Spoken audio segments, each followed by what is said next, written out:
ఇవాళ మనం ఖమ్మం ఖమ్మం అని పిలుస్తాం, ఖమ్మం పట్టణం. అసలు దాని పేరు ఖమ్మం కాదు, దాని పేరు కంబం. కంబం కూడా కాదు, స్తంభం దాని పేరు.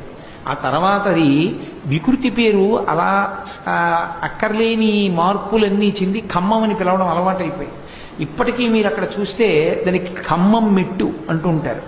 కారణం ఏమిటంటే అక్కడ ఒక కొండ ఉంది, ఆ కొండ మీద నరసింహస్వామి తనంత తానుగా వెలిశారు, యోగ నరసింహస్వరూపంలో వెలిశారు.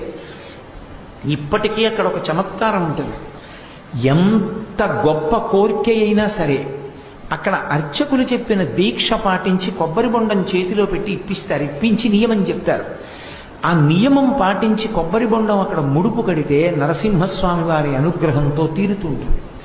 అక్కడ అర్చన చేయడానికి నీళ్లు లేకపోతే దేవాలయంలో ఉన్న నరసింహుడే కొండ వెనక్కి వెళ్ళి కొండని తన కాలుతో ఒక్క కన్ను తన్నాడు.